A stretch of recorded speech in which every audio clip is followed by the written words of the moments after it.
Good morning विद्यार्थी मित्रों, Eklavya commerce में आपનું સ્વાગત છે। ધોરણ 11 એસપીસીસી આપણે ચેપ્ટર જોઈ રહ્યા છે કંપની સેક્રેટરી। અગાઉના લેક્ચરમાં આપણે જોયું કે ભાઈ કંપની સેક્રેટરીની જ્યારે નિમણૂક કરવાની થાય તો કઈ કઈ જોગવાઈઓનું પાલન કરી અને સેક્રેટરીની નિમણૂક જે છે એ કરવામાં આવે છે। આપણે 7 જોગવાઈ જોઈ હતી। બધી જોગવાઈઓનું પાલન કરી અને કંપની સેક્રેટરીની નિમણૂક કરવામાં આવે છે। પણ એકવાર સેક્રેટરીની નિમણૂક થઈ ગઈ તો પછી એના કાર્યો શું, એની જવાબદારી શું, એને આપણને ખબર છે કે ભાઈ કંપની સેક્રેટરી જે છે એ કંપની વતી કાર્ય કરતા હોય છે, પણ કયા કયા કાર્યો કરતા હોય છે એ તો આપણને ખબર જ નથી। તો આજે આપણે એ જ જોવાનું છે કે સેક્રેટરીના કાર્યો અને એની ફરજો શું છે, કયા કયા કાર્યો જે છે કંપની સેક્રેટરીને સોંપવામાં આવે છે અને કંપની સેક્રેટરી દ્વારા કરવામાં આવે છે। ને બીજી વસ્તુ કે ભાઈ કંપની સેક્રેટરીની એકવાર નિમણૂક થઈ ગઈ તો એની ફરજો શું છે, એની જવાબદારીઓ શું છે, બરાબર છે। એનો જ અભ્યાસ જે છે આજે આપણે કરવાનો છે। ખાનગી કંપની, જાહેર કંપની કે બહુરાષ્ટ્રીય કંપની હોય તેમાં કંપનીમાં સેક્રેટરીનું સ્થાન વિશેષ હોય છે। તો કંપની ગમે હોય, ખાનગી હોય, જાહેર હોય કે બહુરાષ્ટ્રીય કંપની હોય, પણ આ બધી કંપનીમાં જે સેક્રેટરી છે એનું સ્થાન કેવું છે તો કે એનું સ્થાન વિશેષ છે। શું કામે? કેમ કે એને બધા જ કાર્ય કરવાના હોય છે। કંપનીના ઓનર હોય તો એના ઓનરશિપના કામ કરવાના, કર્મચારી હોય તો એને કર્મચારીના કામ કરવાના, પણ સેક્રેટરી એકમાત્ર એવું વ્યક્તિ છે કે એને બધા જ કાર્ય કરવાના હોય છે, બધા વતી કાર્ય કરવાના હોય છે।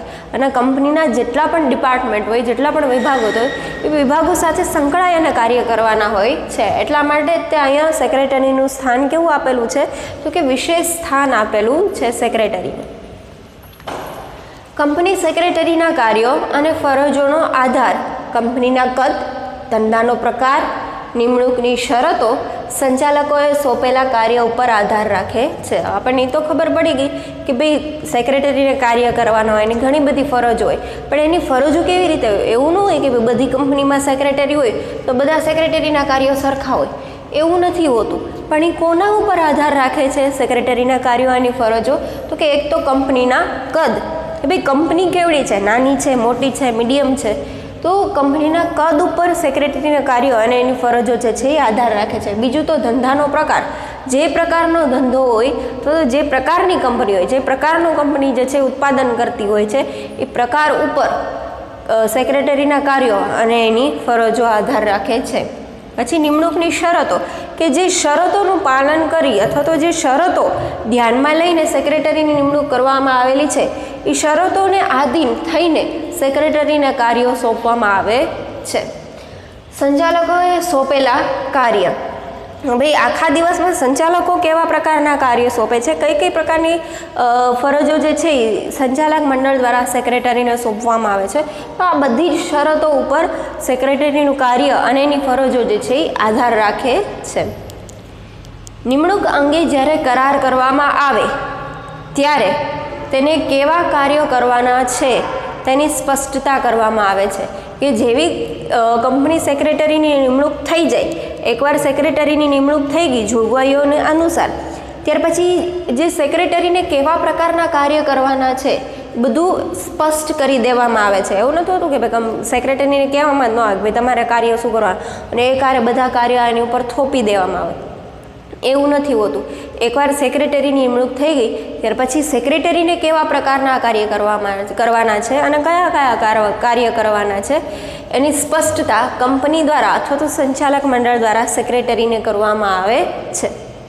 જોઈએ ત્યાર પછી સેક્રેટરીના કાર્યો શું છે, આપણે કાર્ય જોઈએ। કંપની સેક્રેટરીના કાર્યોમાં નીચેના કાર્યોનો સમાવેશ થાય છે। એમાં તો પહેલું છે આ કાયદાની જોગવાઈઓ તે હેઠળના નિયમો અને કંપનીઓને લાગુ પડતા અન્ય કાયદાઓના પાલન બાબતે સંચાલક મંડળને અહેવાલ આપવો, કે ભાઈ કંપની જે કાર્ય કરે છે બરાબર એ કાર્ય કાયદાની જોગવાઈઓનું પાલન કરીને થાય છે, પ્લસ નિયમો હેઠળ એ જેટલા પણ નિયમો કંપનીમાં બનાવેલા છે, સંચાલક મંડળ દ્વારા બનાવેલા છે એનું પાલન, પ્લસ કંપનીને લાગુ પડતા અન્ય કાયદાઓ, આ બધા કાયદાઓનું પાલન કરી અને કંપનીમાં કાર્ય થાય છે કે નહીં આનો અહેવાલ તૈયાર કરી અને સંચાલક મંડળને સોંપવાનો હોય છે. પહેલું તો કાર્ય શું છે તો કે કાયદાની જોગવાઈઓ, તે હેઠળના નિયમો અને કંપનીને લાગુ પડતા અન્ય કાયદાઓનું પાલન કંપનીમાં થાય છે કે નહીં, કંપનીના કર્મચારીઓ છે અથવા તો અન્ય વિભાગોમાં જેટલા પણ કાયદાઓ છે, જોગવાઈઓ છે એનું પાલન કરી અને કાર્યો થાય છે કે નહીં એનો આખો અહેવાલ એટલે કે રિપોર્ટ તૈયાર કરી અને કોનો સોંપવાનો હોય છે તો કે સંચાલક મંડળને આપવાનો હોય છે. આ કાર્ય રોજનું હોય છે કંપનીના સેક્રેટરીનું. એણે બધાનું ધ્યાન રાખવાનું હોય કે ભાઈ કંપનીના જેટલા પણ વિભાગો છે, પેકેજિંગ છે, પ્રોડક્શન છે, જેટલા પણ કંપનીના વિભાગો છે, નાણાકીય વિભાગ છે, તો આ બધા વિભાગોમાં કેવી રીતે કાર્ય થાય છે, કંપનીના નિયમોનું પાલન કરી, જોગવાઈઓનું પાલન કરી અને કાર્ય થાય છે કે નહીં, બધું જ ધ્યાન જે છે એ કંપનીના સેક્રેટરીને રાખવાનું હોય છે. અને એનો રિપોર્ટ જે છે એટલે કે અહેવાલ જે છે સંચાલક મંડળને આપવાનો હોય છે. સેક્રેટરીયલ ધોરણોનું પાલન કંપની કરે છે તે જોવું કે ભાઈ સેક્રેટરીયલ ધોરણોનું પાલન કંપની દ્વારા કરવામાં આવે છે કે નહીં એનું ધ્યાન રાખવું. ભાઈ કંપની દ્વારા સેક્રેટરીયલ ધોરણો એટલે કે જેટલા પણ નિયમો સેક્રેટરીયલ છે એ બધા જ નિયમોનું પાલન થાય છે કે નહીં એનું ધ્યાન એનું જે સુપરવિઝન જે છે એ કોના દ્વારા કરવામાં આવે છે તો કે કંપની સેક્રેટરી દ્વારા કરવામાં આવે છે. ત્યાર પછી નિયત કરવામાં આવે તે ફરજો બજાવી કે ભાઈ સેક્રેટરીને જેટલી ફરજો આપવામાં આવેલી છે, સેક્રેટરી માટે જે ફરજો તૈયાર કરવામાં આવેલી છે અથવા તો જે કાર્ય તૈયાર કરવામાં આવેલા છે, જેટલી પણ ફરજો છે એનું પાલન કરી એને બજાવી અને કાર્ય કરવાના હોય છે. તો આ કાર્ય પણ કોનું હોય છે તો કે સેક્રેટરીનું. એના નિયમો, એની ફરજો જે નિયત કરવામાં આવેલી છે એ બધી ફરજોને ધ્યાનમાં રાખી અને કાર્ય કરવું અને વ્યવસ્થિત રીતે અને નિયમ અનુસાર બજાવવાની હોય છે. ત્યાર પછી તો હવે આ તો સેક્રેટરીના કાર્યો તો પૂરા થઈ ગયા. હવે એની ફરજો જોઈએ કે ભાઈ સેક્રેટરી કાર્ય કરે છે અને એને ફરજો સોંપવામાં આવે છે. કઈ કઈ ફરજો સોંપવામાં આવે છે? નિયત કરેલ ફરજોમાં નીચે પ્રમાણેની ફરજોનો સમાવેશ થાય છે.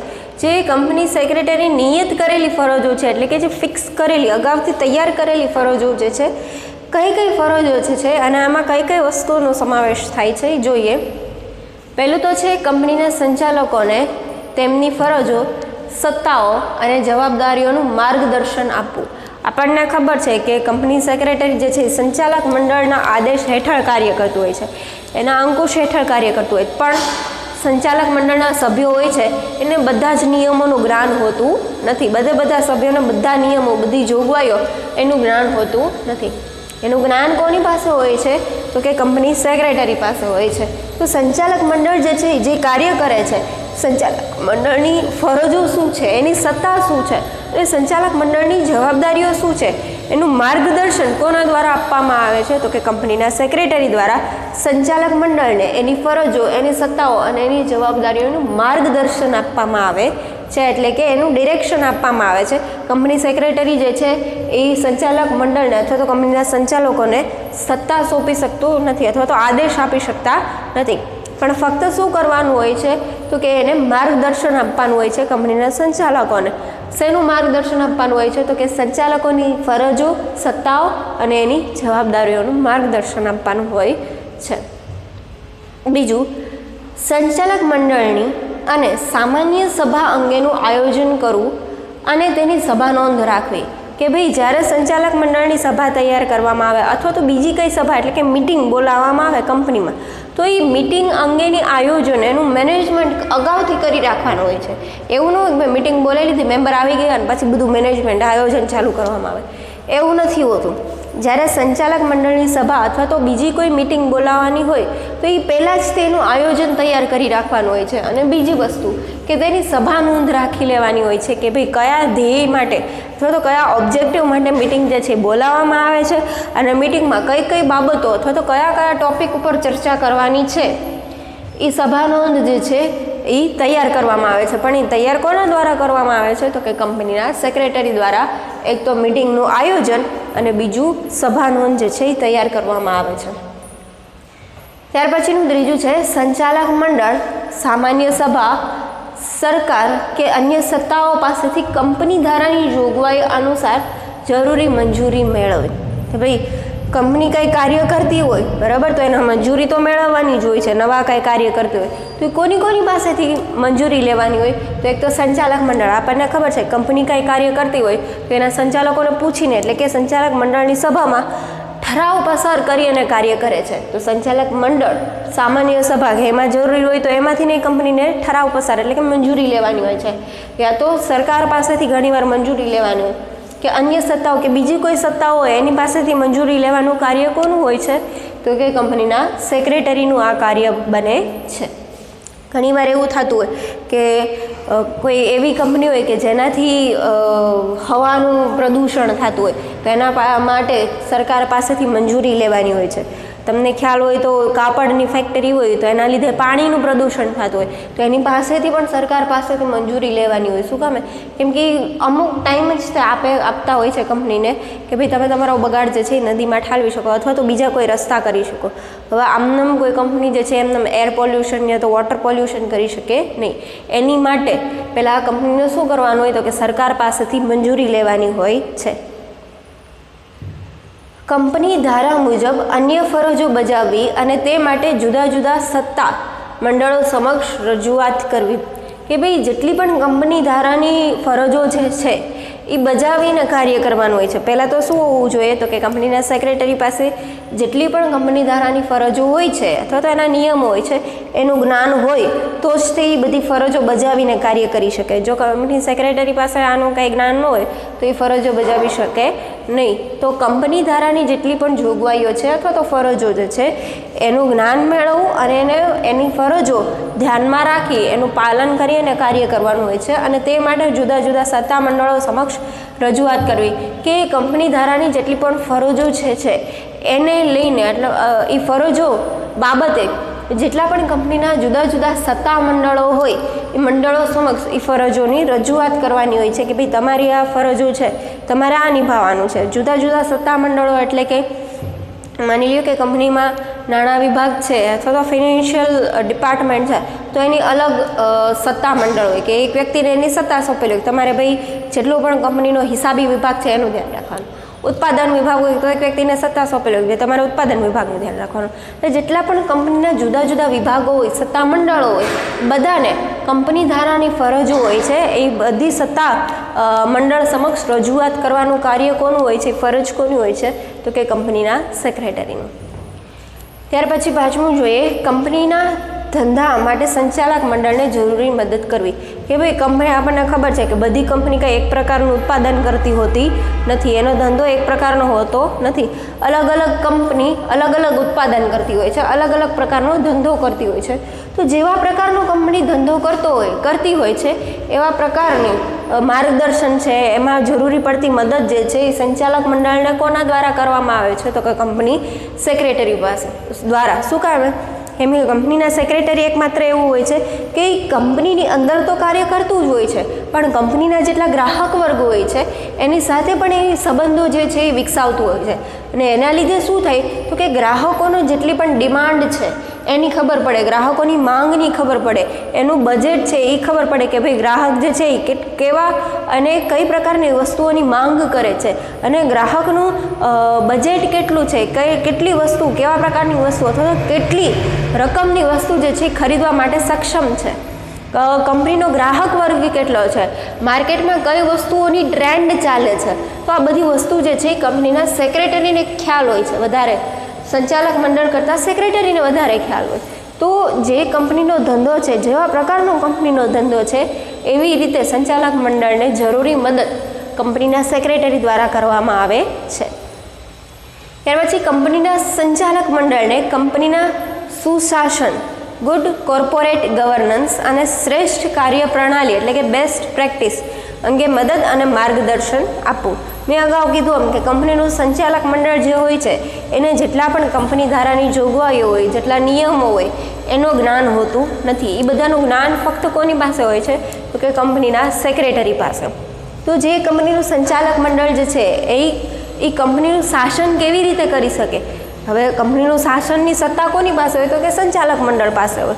તો એને જ્યારે શાસન કરવાનું થાય તો કેવી રીતે સુશાસન એટલે કે સારું એવું શાસન કંપની ઉપર કરી શકે.